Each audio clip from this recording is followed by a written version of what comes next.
Why are they so hungry then? The study that was conducted... Hang on, why are they so hungry? What you are basing your assessment on, I'm afraid... It's what I'm seeing with my own eyes. Which is Hamas propaganda. News footage of thousands of people fighting with each other to get at food.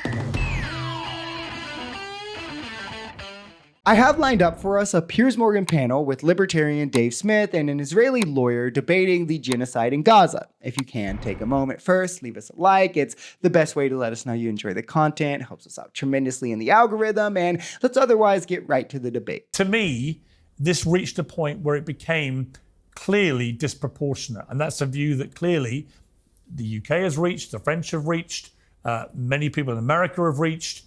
You certainly haven't come to that thought process in the last few months. You've been saying that for a long time. The question I have for you, what happens though now? We are where we are. Netanyahu and his government are in charge. Nobody seems to be stopping them.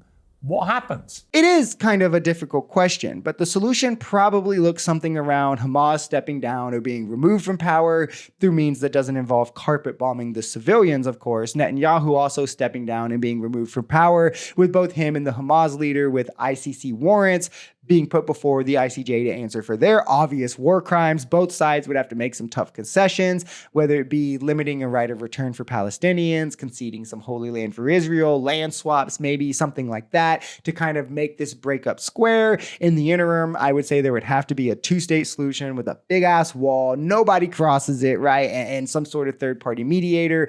I would hope they could work towards a one-state solution, but that is for the people in the region to decide, and then there would undoubtedly have to be aid to rebuild Gaza, mainly from Israel as they're the ones who destroyed it, but also help from the international community should come. Moves to recognize Palestinian sovereignty, joining the UN, having seats on these things, etc. And we hope to move forward from there. That blockade, which was imposed in order to prevent Hamas continuing to fuel its war machine by selling additional aid that it was diverting, and we'll come on to the way that diversion is going to be prevented in the future, I hope. But the fact of the matter is that this blockade was instituted in the context of there being 5 to 6 months, maybe even 8 months of aid that was facilitated into the Gaza Strip. And throughout, if you'll allow me to finish this point, throughout the war, the volume of aid that Israel has facilitated into Gaza, and this is not being reported by the international media, but it is available, publicly available information published by COGAT, over 1,700,000 tons of aid which has been facilitated into the Gaza Strip, which is more than required for the civilian population. The study that was conducted. Why are they so hungry then? The study that was conducted. Hang on, why are they so hungry? May I finish this point and I'll come on to answer your question. Why are they so hungry? Well, why are they stampeding over each other, risking death to get at scraps of food? I don't understand it. Yeah, and as Piers said, these are things you can see on video, things that are largely still happening. As recent as this week, also shootings have occurred as the IDF is firing into the crowds rushing these food trucks because, well, they're literally starving people stampeding to get food. We literally know for a fact, per Oxfam, a highly reputable international organization for humanitarian crises, that Israel was letting in less than half the trucks that would have been necessary to supply adequate nutrition to Palestinians.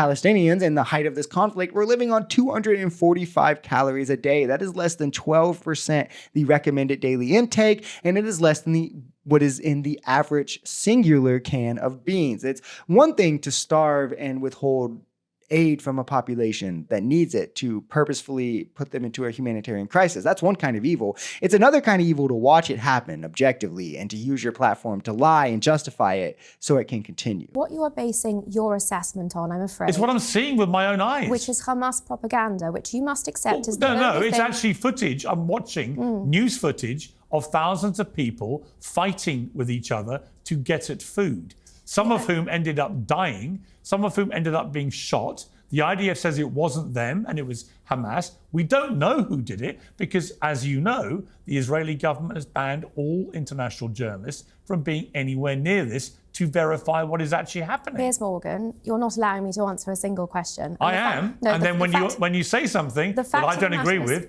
I'm challenging you. I'm sure I'm going to say a lot that you don't agree with because, unfortunately, your assessment is being based on misinformation, like these false reports we've had today. I don't know how long these people are going to try to go with the line of telling us that what we witnessed, the reality we're all seeing on video, is Hamas propaganda. Any statistic that details the brutality of Israel is Hamas propaganda. Anyone showing empathy for the Palestinian children having having their heads blown off is a Hamas propagandist, doctors are Hamas, Oxfam is Hamas, the UN is Hamas. I mean, it's like we can't just see videos for ourselves. Children with their rib cages showing, missing limbs, refugee camps being bombed. We have numerous doctors who have been in Gaza and can firsthand attest to the atrocities now that they've made it back. We're supposed to believe, though, that all of this is Hamas propaganda. I mean, at some point, you just have to come to terms with reality, despite what your ideology might lead you to believe. There is a reality, and the reality is that there is a genocide unfolding in front of all of our eyes, right? Largely enabled by Western money, being carried out by Israel onto the Palestinian people.